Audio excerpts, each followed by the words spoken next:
So this is the first of two lessons on the Battle of Actium. In this lesson, I'm going to go through the details, the overall narrative.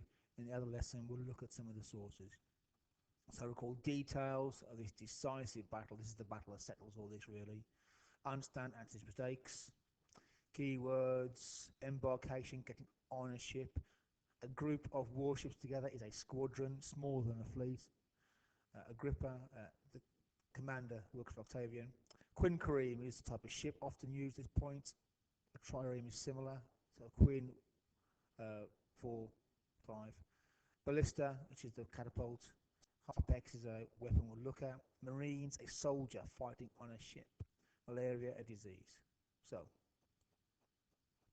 quickly, this is going to be a naval battle. So what's naval warfare like in the 1st century BC? We've already studied the Greeks and the Persians. This is several hundred years earlier. And it was the trireme. By the time we're talking about, it's the quinquereme.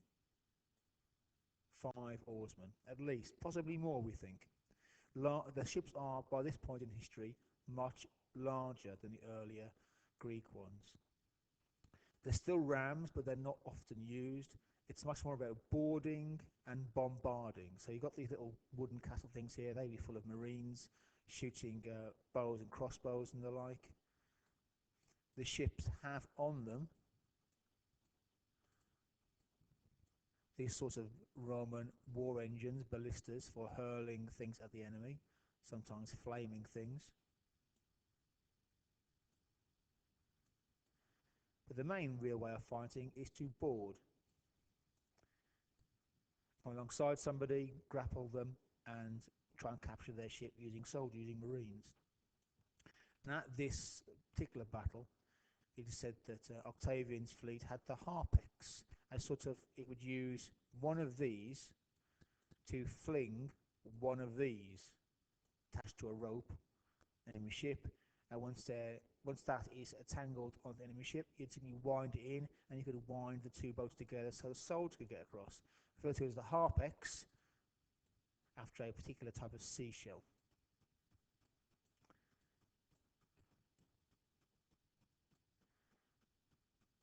Octavian's naval commander is Agrippa, and he, by the time of Battle of Actium, has lots and lots of experience of naval warfare.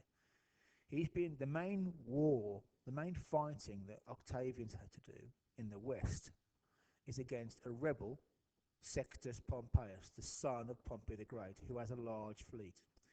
So Agrippa has had lots of experience fighting at sea. In fact, it's his fleet that invents the Harpex, and that way a particular way of fighting to great effect. So Octavian and Agrippa has excellence at naval warfare. So really, Antony should avoid it, because he's never done it before. So what is Antony's plan? He's going to gather together his forces in western Greece. Once they gather together here, he's going to hop over the Adriatic to Italy to take on Octavian in Italy and near Rome. That's his plan. But first, he's got to gather together a huge fleet, huge army in western Greece. But it all goes wrong really quite quickly. As Antony gathers his forces, Octavian beats him to the punch, and Octavian crosses into Greece himself. And Antony's always too slow. Octavian, led by Agrippa, is able to outmaneuver him at every turn. And instead of fighting a war, an infantry war in Italy, Antony's having to fight a naval war in Greece. Actium is just here. He ends up spending the winter in the Ambracian Gulf to protect his fleet. He builds a camp so the ships are safe from the storms. Octavian crosses, sets up his camp here. There's a few minor engagements, nothing particularly serious. But essentially, by doing this, Octavian has bottled up Antony's fleet. And they don't do well that winter. Many of the oarsmen die of malaria or become sick from malaria. Antony's fleet can't practice. Antony's fleet deteriorates while Octavian and Agrippa just gain strength.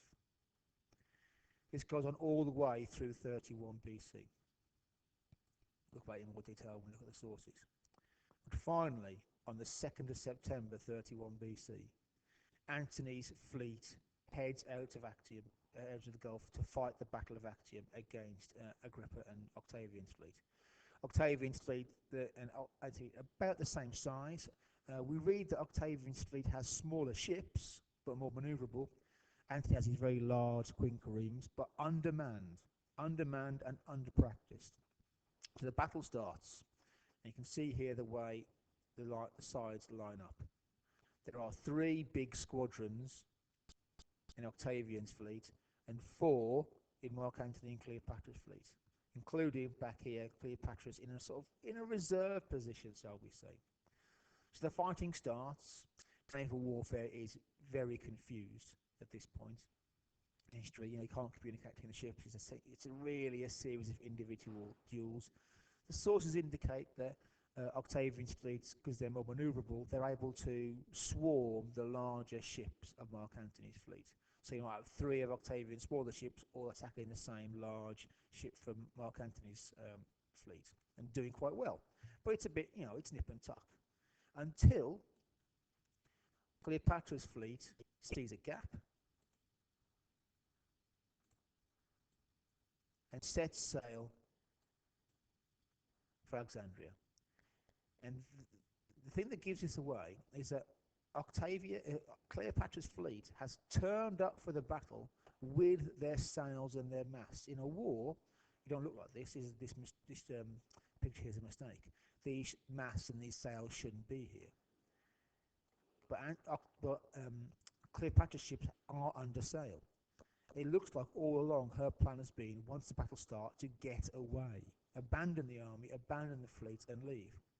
And according to our sources, as soon as Mark Antony sees Cleopatra leaving, he leaves the battle. He abandons his fleet to sail off after Cleopatra. The battle is lost. The fleet is destroyed or captured. Many men surrender. Shortly after, the army surrender. And really, this war is over.